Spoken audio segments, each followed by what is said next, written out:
Meus caros irmãos e amigos, professores e alunos da Escola Bíblica Dominical, eu vos cumprimento com a santa e gloriosa paz do nosso amado Salvador Jesus Cristo. Eis-nos aqui mais uma vez para darmos continuidade ao estudo do terceiro trimestre de 2022. Neste, estamos estudando sobre os ataques contra a Igreja de Cristo, as sutilezas de Satanás nestes dias que antecedem a volta de Jesus Cristo. E no próximo domingo, na lição de número 8, a oitava lição deste trimestre, estaremos estudando sobre a sutileza do enfraquecimento da identidade pentecostal.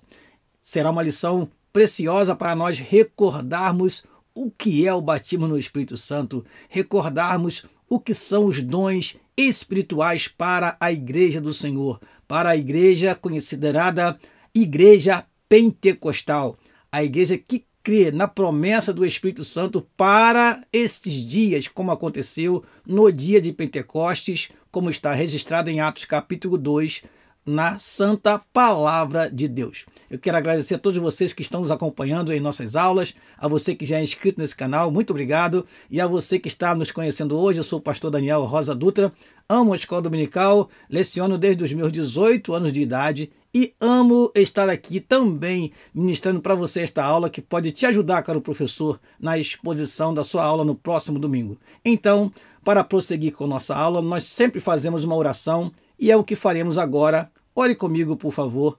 Pai, no nome de Jesus te agradecemos pela oportunidade que temos de estar mais uma vez diante, Senhor, dos teus filhos, através desse canal, para aqui falarmos deste assunto tão importante, Senhor, sobre o que está acontecendo em relação aos ataques contra a Igreja Pentecostal dos nossos dias, da qual fazemos parte, Senhor.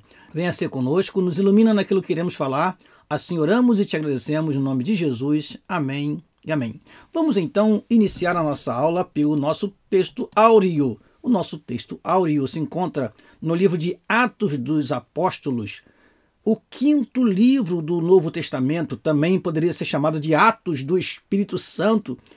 É o livro que temos a ação do Espírito Santo nos primeiros dias da Igreja do Senhor. Após a inauguração da Igreja, como está registrado em Atos capítulo 2, nós temos os primeiros passos dados pelos apóstolos, e assim nós temos os Atos dos Apóstolos, que na verdade foram também atos do Espírito Santo, agindo, atuando poderosamente na Igreja nos seus primeiros dias, nos seus primeiros anos, com o avanço da obra missionária através de Paulo e seus companheiros. Vamos então ao nosso texto áureo. Atos capítulo 2, versículo 4, diz assim: E todos foram cheios do Espírito Santo e começaram a falar em outras línguas, conforme o Espírito Santo lhes concedia que falassem. Repetindo, e todos foram cheios do Espírito Santo e começaram a falar em outras línguas, conforme o Espírito Santo lhes concedia que falassem. Atos capítulo 2, versículo 4.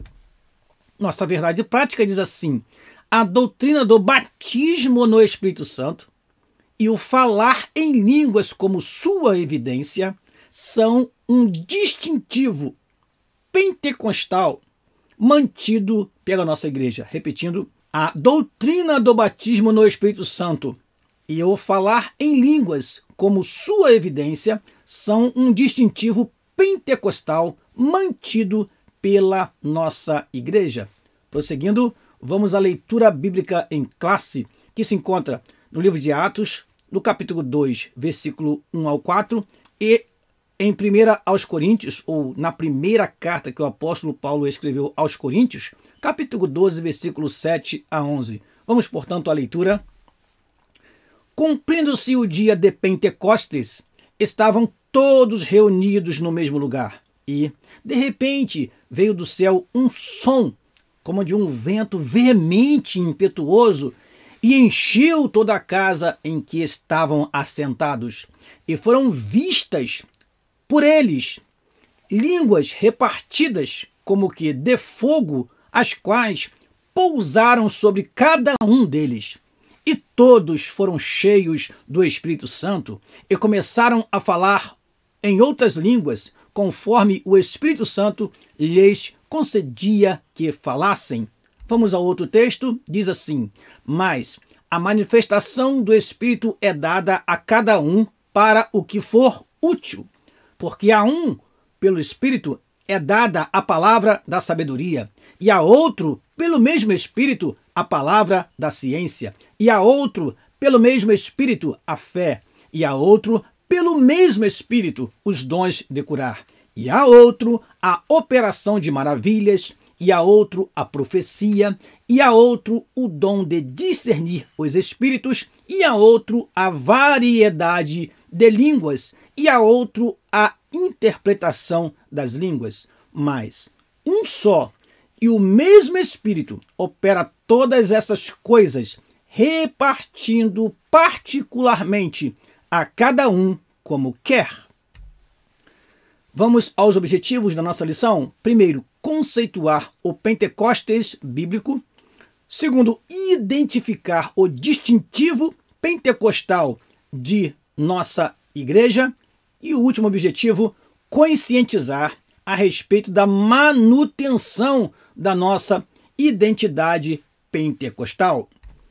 Antes de prosseguir, eu quero recomendar a você, caro professor e aluno, que você assista a lição de número 3 do primeiro trimestre de 2021. Esta lição, que está no nosso canal, intitulada O Batismo no Espírito Santo, ela tem informações importantíssimas sobre o que é o batismo no Espírito Santo. É claro, nós não vamos aqui reprisar, porque a lição aqui é outra. Algumas partes nós aproveitamos para comentar a respeito desta lição de hoje, que fala sobre a sutileza do enfraquecimento da identidade pentecostal. Mas eu recomendo a você, nós temos em nosso canal as playlists com os assuntos que foram abordados desde quando iniciamos o nosso trabalho aqui pelo YouTube. Então aproveite esse material, é preciosíssimo. Digo a você que eu mesmo, antes de preparar esta aula, eu ouvi a aula que gravei quando trouxe para você este assunto sobre o batismo no Espírito Santo, porque o que temos ali é uma aula preciosa sobre o pentecostalismo. Não perca essa oportunidade. Eu vou deixar aqui para você o link para que você possa clicar e então possa ir até esta aula e assim você possa ter melhores explicações a respeito deste assunto que iremos falar nesta aula. Prossigamos então e vamos à introdução da aula de hoje, da 8ª lição, que trata sobre a sutileza do enfraquecimento da identidade pentecostal. Diz assim o nosso comentarista: nesta lição bíblica, vamos estudar a identidade pentecostal e sua relação com o Pentecostes bíblico. Contudo, o nosso enfoque será mostrar que algumas sutilezas do erro têm aparecido no meio do movimento pentecostal. No contexto de nossa igreja, o principal deles está relacionado com a negação da atualidade dos dons espirituais e, de uma forma mais específica, a negação da doutrina do falar em outras línguas como evidência física do batismo no Espírito Santo. Vejamos, pois, como corrigir esse desvio doutrinário. Queridos irmãos, nós, como pentecostais, como atuantes em igreja pentecostal desde a nossa infância, nós temos visto vários perigos rondando o pentecostalismo em nossa nação. Dentre tantos perigos, nós temos o perigo da negação da atualidade dos dons espirituais.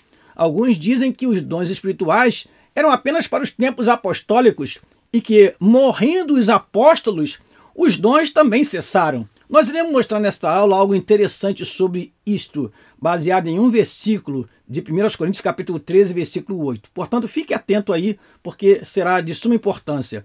E outra coisa que o nosso comentarista faz questão de frisar é a evidência do falar em línguas, como uma evidência de que a pessoa recebeu realmente o batismo no Espírito Santo.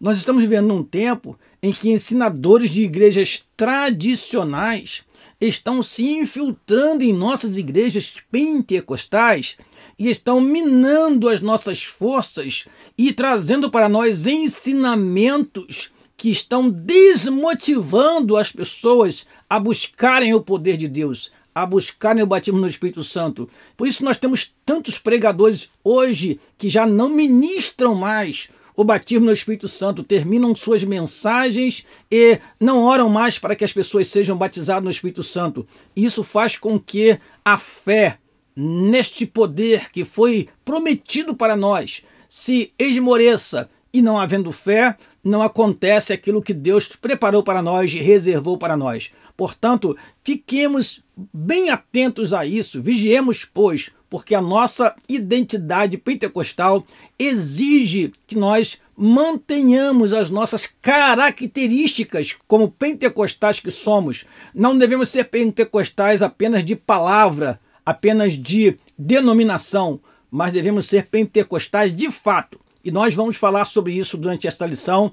O que caracteriza o pentecostal? Vamos lá. Eu trouxe para você esta tela muito importante para nós iniciarmos. Você pode perguntar ao seu aluno já no início da sua aula, meu caro professor, o que identifica um cristão pentecostal? Você é pentecostal? Vamos verificar então, através deste quadro, se verdadeiramente você que está me ouvindo é pentecostal. Primeira coisa, pentecostal é aquele que crê na atualidade dos dons espirituais. Aquele que, quando vê aquela lista de dons em 1 Coríntios capítulo 12, crê que ainda hoje temos palavra de sabedoria, que ainda hoje temos palavra do conhecimento, que ainda hoje temos os dons de curar. Alguns estão dizendo que os dons de curar não existem mais. Ora, meus amados irmãos, ainda hoje há pessoas que ministram cura e a cura realmente acontece.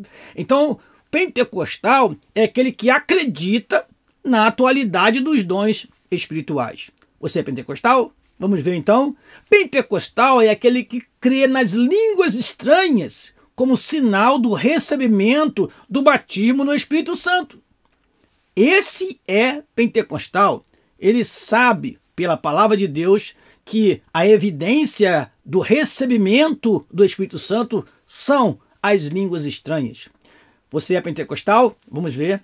Pentecostal é aquele que crê em profecias, em revelações dadas por Deus nos momentos de efusão do Espírito. Então, se você crê que no momento do culto, quando a glória do Senhor toma conta do templo, ali o Senhor pode falar através de um servo ou serva, que o Senhor pode revelar alguma coisa que esteja oculta, que o Senhor pode avisar através de um profeta, através de um irmão, através de uma irmã, através de uma criança, através de um jovem, através da sua fala, revelar, mostrar algo que pode acontecer e realmente aquilo for de Deus. Se você acredita nisso, você é um crente pentecostal. E por último, pentecostal é aquele que crê em experiências espirituais. Mas preste atenção, espirituais e sobrenaturais embasadas nas escrituras sagradas. Aí há uma grande diferença entre os pentecostais e alguns que se dizem pentecostais. Então o pentecostal não é porque ele está cheio do fogo do Espírito, cheio da graça do Senhor, cheio da inspiração que vem do alto, que ele se esquece da palavra de Deus. Não, ele pauta, ele vai na palavra de Deus para ver se aquela manifestação realmente tem fundamento bíblico. Algumas coisas surgiram que não fazem parte do movimento pentecostal que nós cremos. Portanto, fiquemos atentos para que a espiritualidade não vá além do que a Bíblia revela, além do que a Bíblia fala. Pentecostal tem um compromisso com a palavra. Pentecostal não é aquele que se afasta da palavra e acredita em qualquer coisa que se fala. Pelo contrário, ele vai ser um crente bereano, ele vai examinar nas Escrituras e vai ver se aquela manifestação espiritual tem fundamento bíblico, e assim ele crê, e assim ele prega, e assim ele ensina. Então, se você é crente pentecostal, você crê na atualidade dos dons espirituais, você crê nas línguas estranhas, você crê em profecia, revelação, você crê em manifestações espirituais, porém embasadas na palavra de Deus. Prosseguindo, vamos então ao primeiro tópico da nossa lição: o Pentecostes bíblico. É claro que o autor ele vai lá no Antigo Testamento para mostrar a base do que é o pentecostalismo. Ele não fala exatamente da festa de Pentecostes, que era uma festa dos judeus, mas ele fala de como o Espírito Santo foi prometido no Antigo Testamento, como ele atuou em alguns momentos e mostra o que aconteceu de fato na inauguração da igreja no dia de Pentecostes. Vamos lá? O Espírito prometido é o primeiro item do primeiro tópico. O Antigo Testamento mostra a ação do Espírito Santo em diferentes momentos e sobre a vida de diferentes pessoas.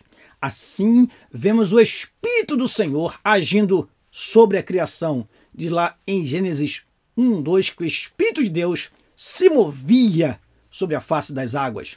Na vida de Bezalel, na vida de Gideão, Jefeté, o nosso comentarista cita esses 3 nomes e eu acrescento dizendo o seguinte, e de outros personagens bíblicos do Antigo Testamento.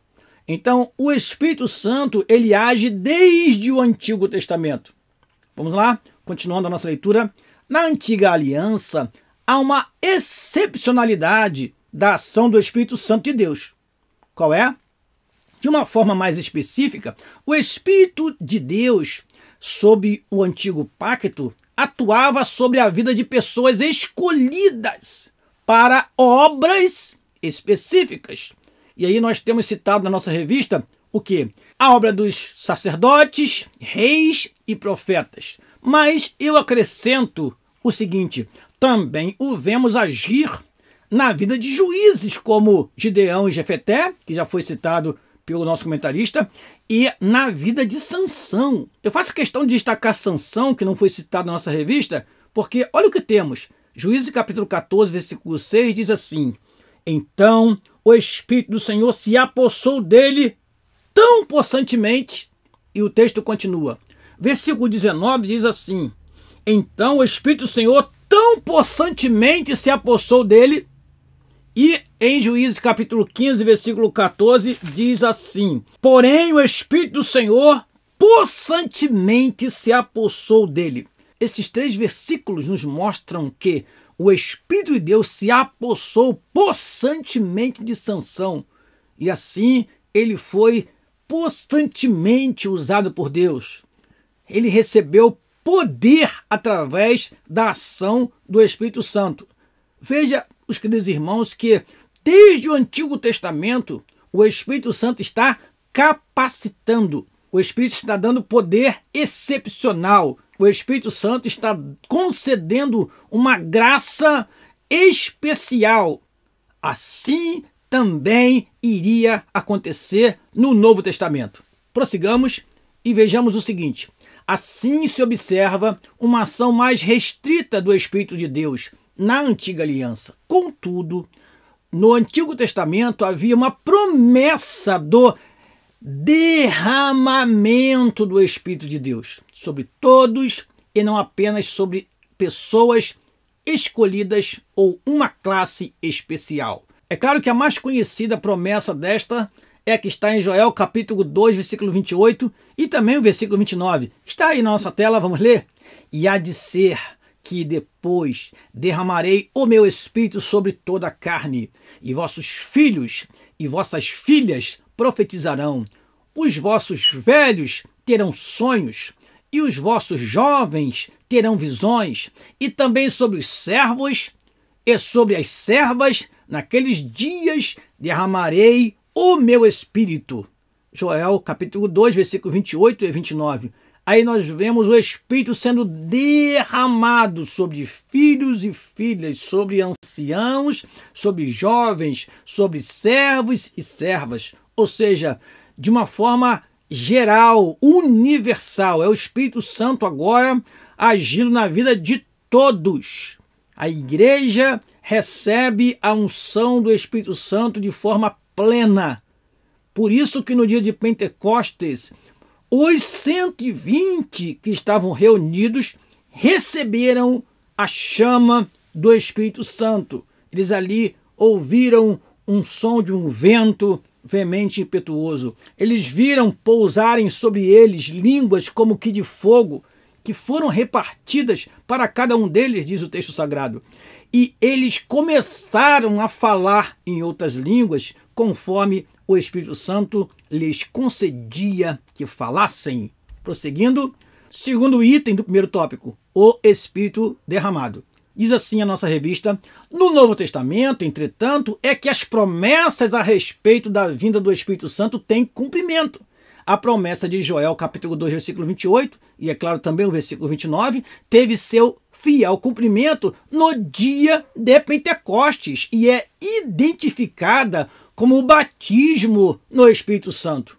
No Pentecostes, observamos que o Espírito é derramado sobre toda a carne, sem distinção de sexo, raça ou idade.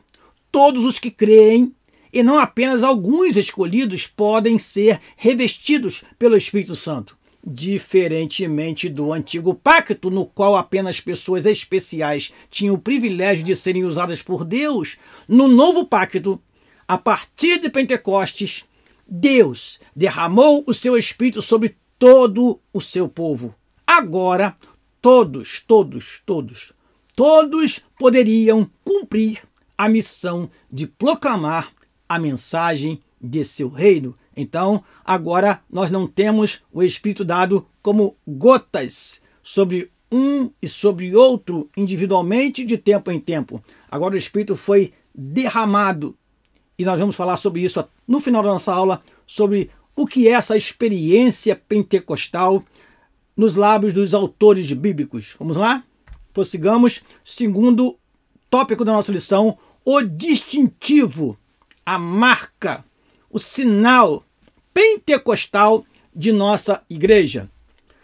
Primeiro item do segundo tópico, a atualidade dos dons espirituais.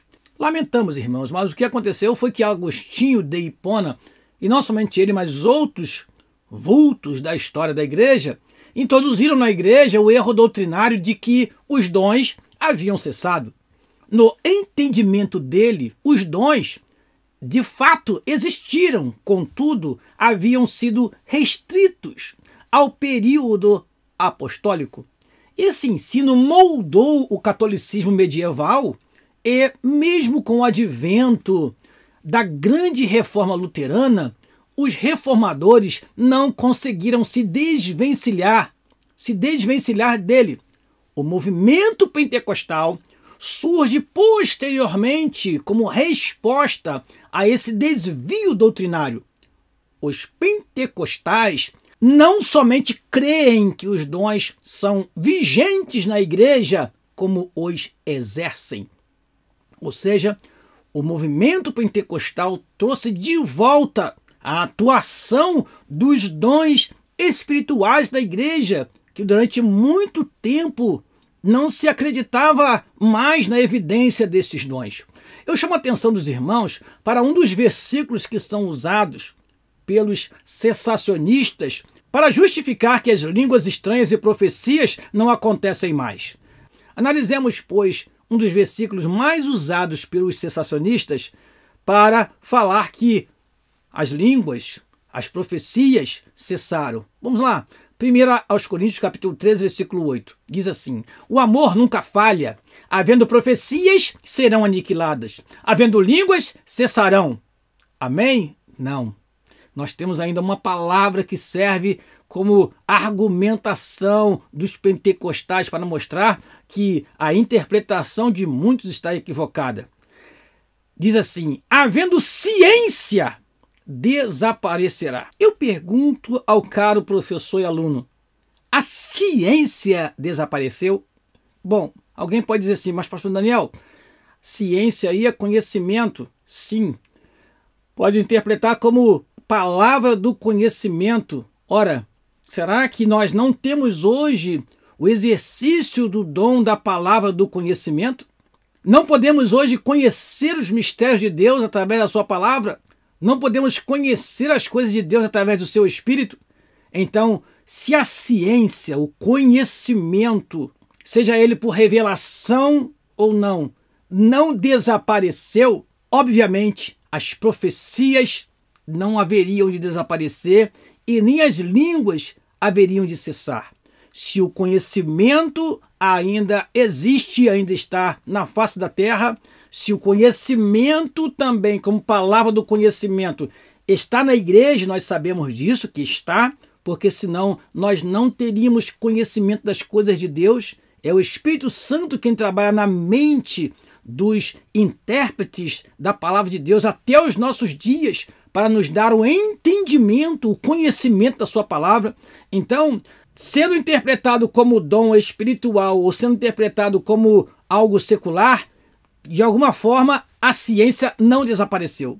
E se a ciência não desapareceu, então as línguas não poderiam cessar e as profecias não seriam aniquiladas. Então nós cremos que assim como a palavra do conhecimento ou conhecimento está vigente até os nossos dias, assim também as línguas estão vigentes e as profecias também. Deus ainda usa os seus servos em dons de profecias e Deus ainda batiza no Espírito Santo e concede dom de línguas àqueles que creem.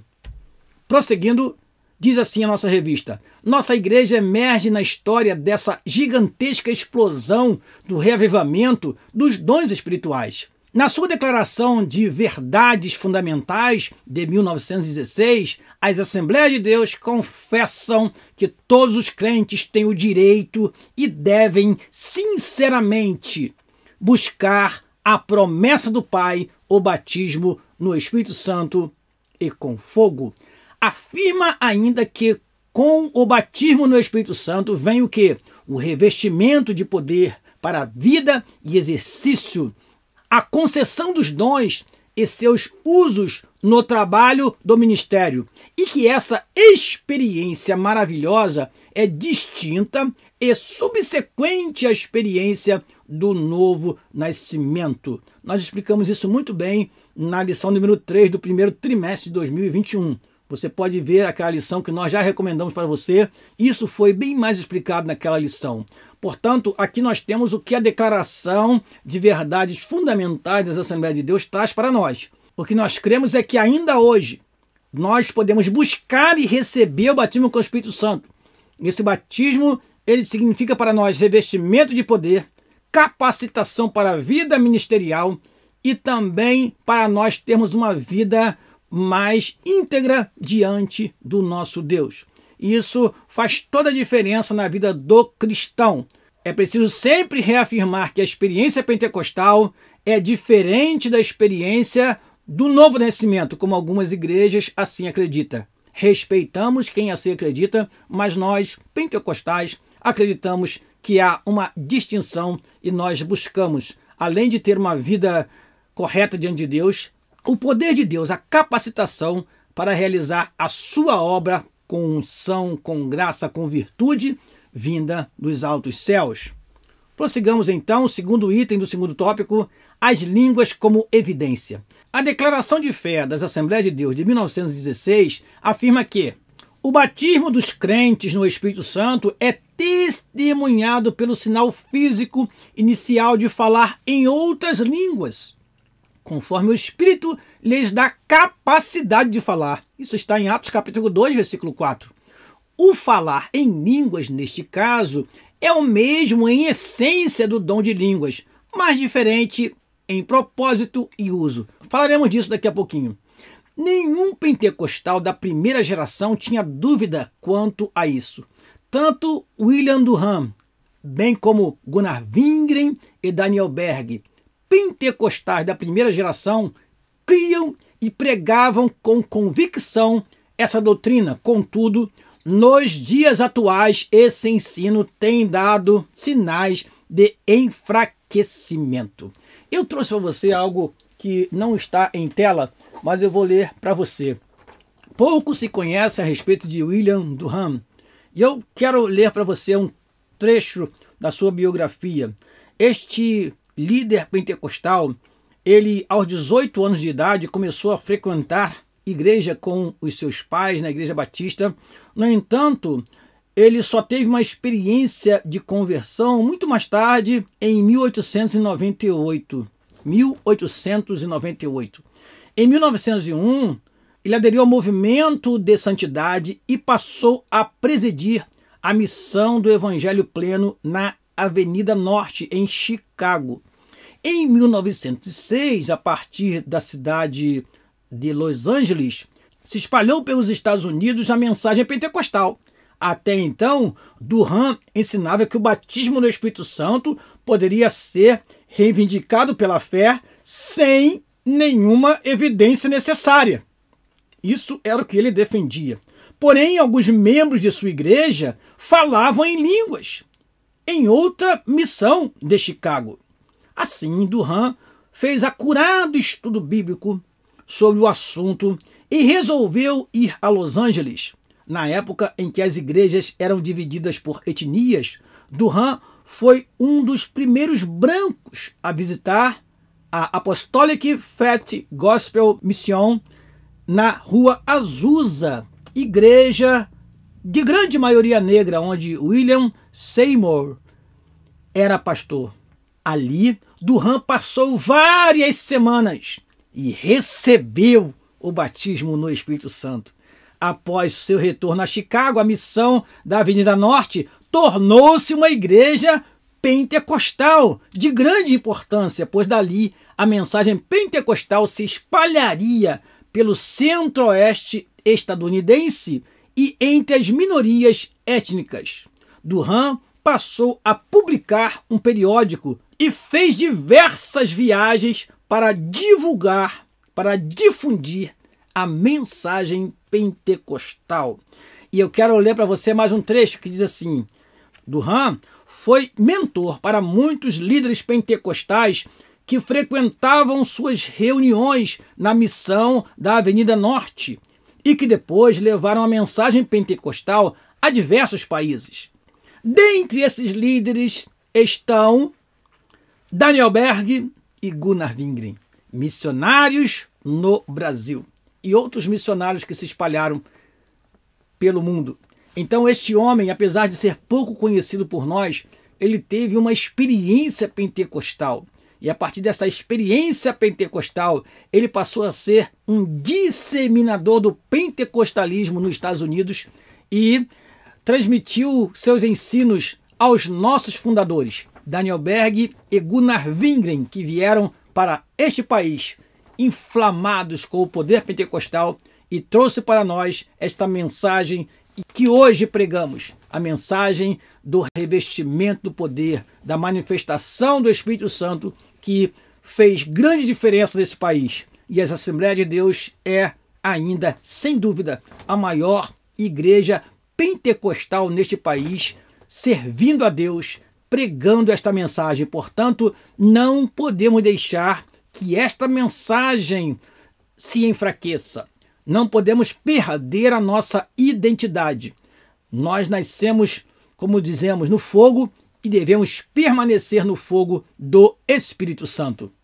Prosseguindo, nosso comentarista, ele diz: contudo, nos dias atuais, esse ensino tem dado sinais de enfraquecimento, isso por conta de ensinamentos sutis que negam a doutrina das línguas, como evidência inicial do poderoso batismo pentecostal. A sutileza está em dizer que o falar em outras línguas de fato existe, contudo, não é para todos. Olha, irmãos, a sutileza está aí. Quando Pedro discursou, ele disse: essa promessa diz respeito a vós, a vossos filhos, aos que estão longe e a todos quanto Deus nosso Senhor chamar. Então, essa promessa é para todos. Continuemos. Esse desvio doutrinário tira a convicção do crente de que esse dom seja para ele. Na dúvida, ninguém recebe nada.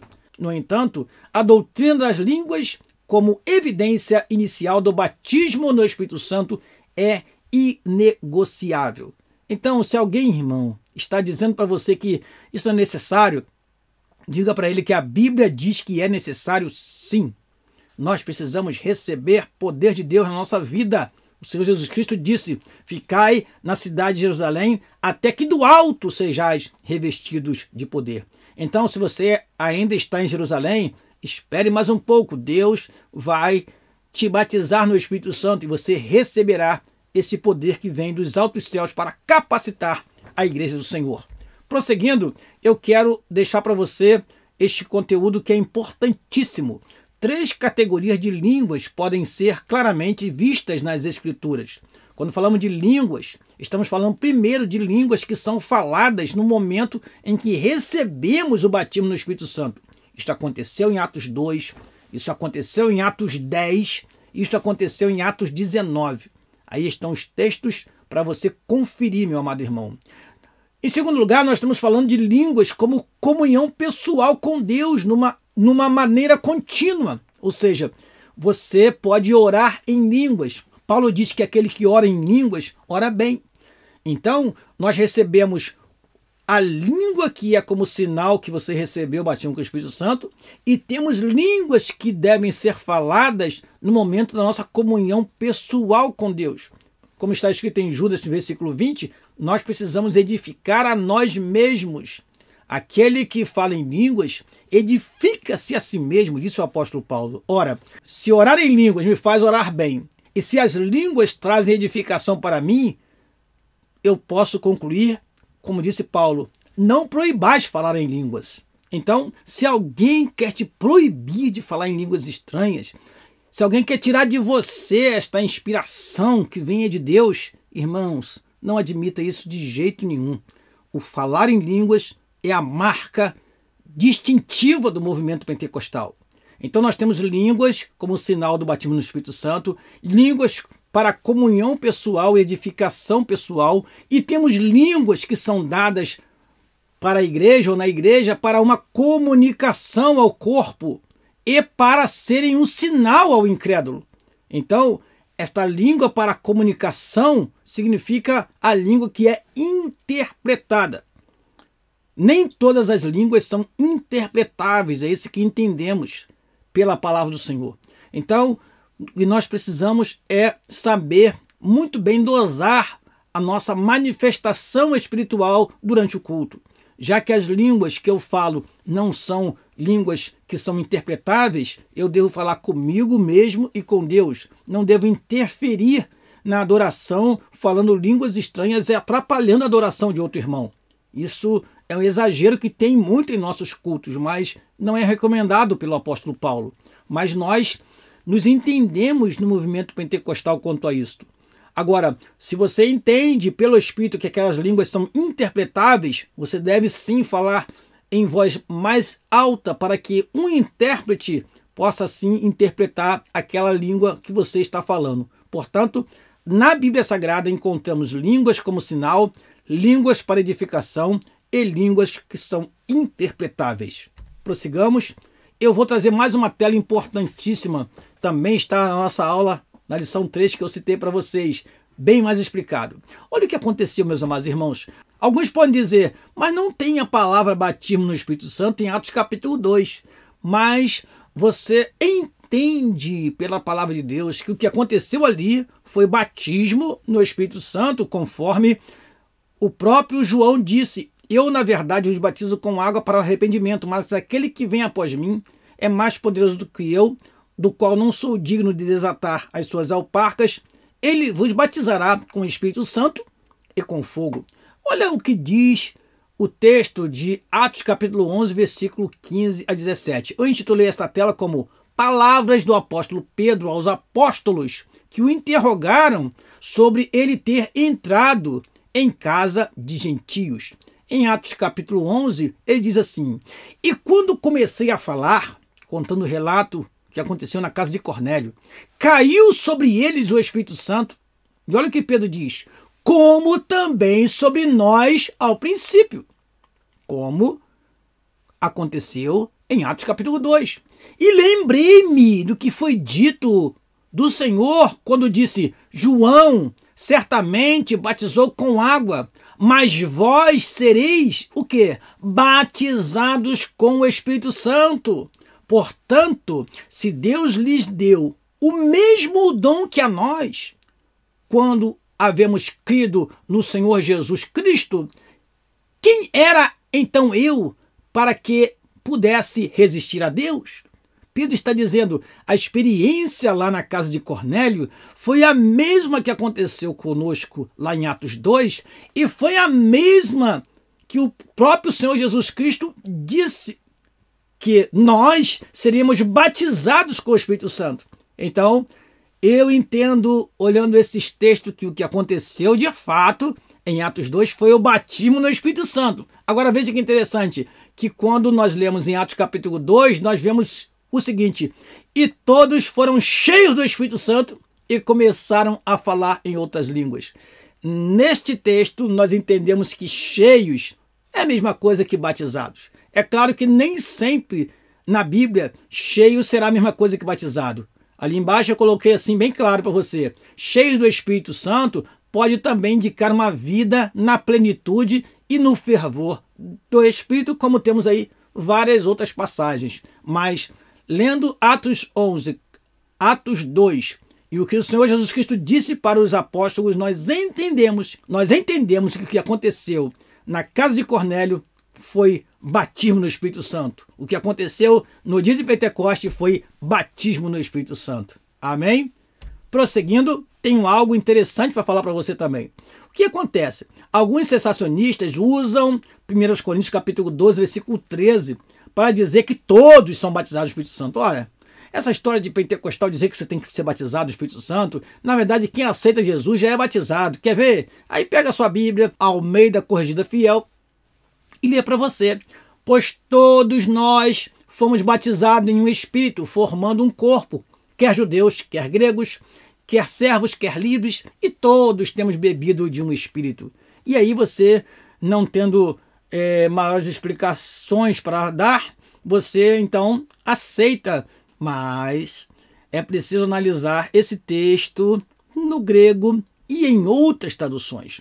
Eu trouxe para você como está no grego traduzido para o inglês. Você pode pegar esse link que está aí embaixo e copiar e colocar no seu navegador e você vai encontrar exatamente como está aí traduzido para o inglês. Está lá, for by one spirit, ou seja, pois por um Espírito, não todos batizados no Espírito, mas por um Espírito. E aí segue o texto em inglês, que traduzido significa: somos todos batizados em um corpo. Repetindo, pois por um Espírito somos todos batizados em um corpo. Esta é a melhor tradução desse texto. E eu provo isso mostrando para você em outras versões. Bíblia King James está assim: pois por um Espírito somos todos batizados em um corpo, quer sejamos judeus ou gentios, quer sejamos escravos ou livres, e todos foram levados a beber de um só Espírito. E embaixo temos a NVT, que é baseada na New Living Translation. Diz assim: alguns de nós são judeus, alguns são gentios, alguns são escravos e alguns são livres. Mas todos nós fomos batizados em um só corpo, pelo único Espírito, e todos recebemos o privilégio de beber do mesmo Espírito. Isso é o que está embaixo em inglês, eu já traduzi para você em cima para você entender. Então, esse versículo, 1 Coríntios capítulo 12, versículo 13, não afirma que todos são batizados no Espírito Santo, mas que por um Espírito todos nós fomos batizados em um corpo, que é no corpo de Cristo. Todos nós somos igreja, indiferente de sermos judeus ou gentios, sermos servos ou livres.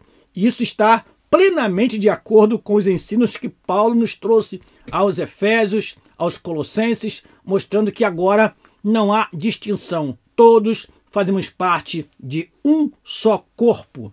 Prosseguindo, vamos ao terceiro e último tópico da nossa lição: mantendo a chama pentecostal acesa. Diz assim o primeiro item: fidelidade às Escrituras. Uma marca distintiva dos pentecostais clássicos ou históricos era seu amor e fidelidade às Escrituras. O movimento pentecostal surgiu em um contexto de reação ao liberalismo teológico. Uma das características do liberalismo teológico era o secularismo, que negava a infalibilidade e inerrância das Escrituras. Para os pentecostais, a Bíblia é a inerrante e infalível palavra de Deus. O afrouxamento doutrinário e a consequente negação da atualidade dos dons espirituais são marcas que mostram que segmentos do movimento pentecostal contemporâneo estão se distanciando da palavra de Deus. Precisamos voltar às Escrituras.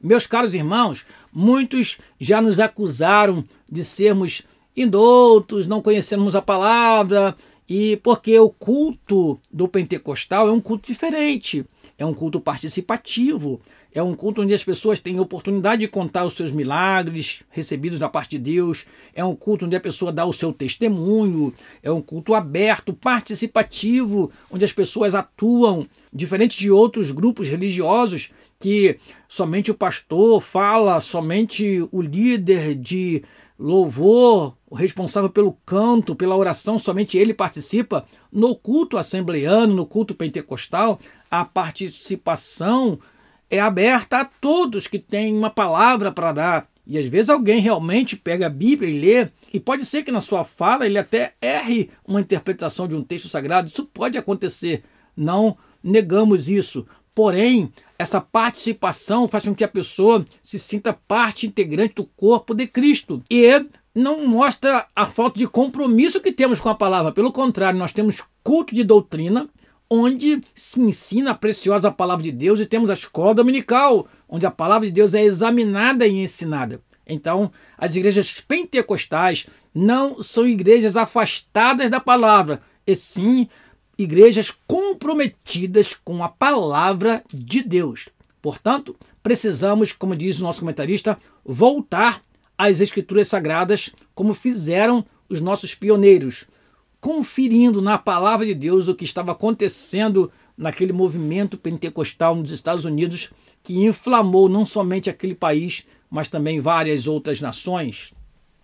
Segundo item do terceiro tópico, exercício dos dons espirituais. Como nos dias do profeta Samuel, em que as visões não eram frequentes, como diz na Nova Almeida Atualizada, assim também os dons espirituais parecem ter se tornado algo extremamente raro entre muitos pentecostais.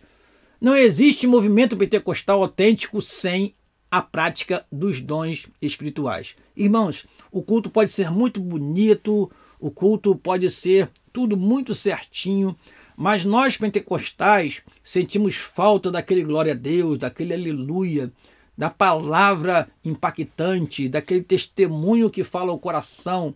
E então, na hora da oração, nós buscamos intensamente a presença do Espírito Santo. E este é o momento que Deus pode usar alguém em profecia. Este é o momento que Deus pode revelar um mistério a alguém. Nós acreditamos sim na atualidade dos dons espirituais. O movimento não pode existir somente como uma doutrina árida, ou seja, que não seja fértil. Ele deve se expressar no dia a dia através do exercício dos dons espirituais. O medo de possíveis abusos não serve como desculpa.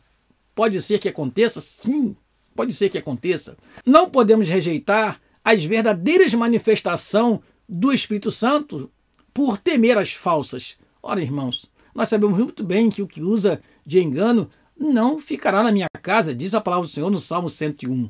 Mas o que é verdadeiro prevalece. Deus disse para Jeremias: que tem a palha com o trigo? Fale a minha palavra. Ou seja, não te importe se os profetas estão profetizando mentira. Fale a palavra.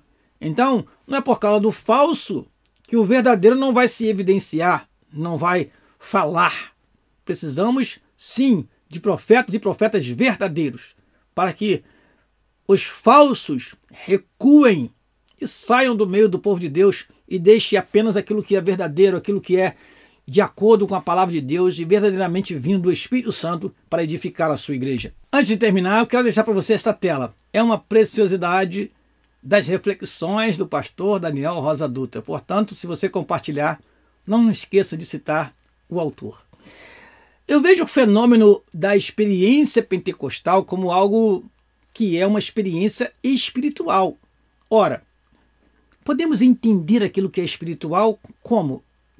É difícil entender aquilo que é espiritual, porque foge, muitas vezes, do racionalismo. Sendo assim, muitas palavras são usadas para descrevê-la, pois cremos que os próprios autores sagrados não conseguiram limitar essa experiência a uma única palavra ou expressão. Então, eu quero dizer o seguinte, naquele dia de Pentecostes, o que aconteceu de fato? Alguém vai dizer assim, olha, pastor Daniel, naquele dia foi o derramamento do Espírito Santo. Sim, foi o derramamento do Espírito Santo. Outros vão dizer, não, mas pelo que o senhor falou, foi o batismo do Espírito Santo. Sim, foi o batismo do Espírito Santo.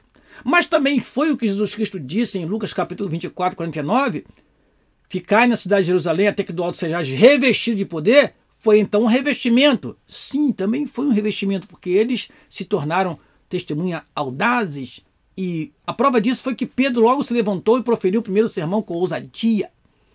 Ora, mas também foi recebimento, porque em Atos capítulo 1, versículo 8, diz, mas recebereis a virtude do Espírito Santo que há de vir sobre vós.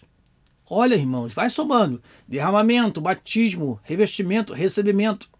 Mas se eu leio Atos capítulo 2, versículo 4, eu vejo que também foi um enchimento. Eles foram cheios do Espírito Santo e começaram a falar em outras línguas. Em Atos 10, 44, nós vemos que o que aconteceu ali foi o cair do Espírito Santo sobre os que o recebem. E aí há algo interessante, que quando Pedro fala isto, mostra o caráter surpreendente do batismo no Espírito Santo, que acontece de repente. Muitas pessoas ficam buscando o batismo com o Espírito Santo durante muitos anos, e de repente ele recebe. Aconteceu comigo. De repente eu recebi. Caiu o Espírito Santo. É algo que não é previsível. Alguns fazem campanha. A campanha não garante que durante os 7 dias você vai receber. Nem no primeiro, nem no segundo, nem no terceiro, nem no quarto, nem no quinto, nem no sexto, nem no sétimo. Você pode até não receber. Por quê? O cair do Espírito Santo é algo sobrenatural e surpreendente. E por último, o fenômeno da experiência pentecostal pode ser descrita como a vinda do Espírito Santo sobre o que o recebe. Ou seja, resultante, segundo Atos capítulo 19, 6, da imposição de mãos. Aí nós aprendemos uma coisa interessante. Apesar de ser imprevisível, é bíblico impor as mãos para que a pessoa receba o batismo com o Espírito Santo. Ainda que ele não receba naquele exato momento, mas é bíblico impor as mãos para que ele receba. Então, talvez você esteja perguntando, pastor Daniel, o que isso quer dizer com esta tela? Eu quero dizer para você que a experiência pentecostal é algo que não tem uma palavra que possa descrevê-la. Então, amados irmãos, todas essas palavras, resumindo, descrevem um aspecto da experiência pentecostal, que nós sabemos de uma coisa, ela acontece. Agora, descrevê-la de forma racional, não podemos, porque é algo espiritual e sobrenatural. Estas expressões e estas palavras e estes verbos apenas nos ajudam a entender o que é receber o poder de Deus em nossas vidas. Amém? Vamos à nossa conclusão? Nesta lição, vimos que o movimento pentecostal possui sólida fundamentação bíblica. Vimos também que, como um movimento do Espírito, o pentecostalismo está inserido dentro de certo contexto histórico. Isto o fez consciente de sua missão. Contudo, após um século do seu advento, o movimento pentecostal passou a dar sinais de esfriamento. Não há dúvida de que o enfraquecimento doutrinário e até mesmo desvios teológicos que negam a manifestação dos dons espirituais está na gênese desse processo. Amém. Que Deus possa te conceder uma ótima aula no próximo domingo, caro professor e aluno, e que sejamos prudentes e estejamos atentos para que não enfraqueçamos diante de tantas investidas do inimigo contra as nossas vidas. Deus vos abençoe. Aqui se despede o seu amigo pastor Daniel Rosa Dutra, em nome de Jesus. Amém.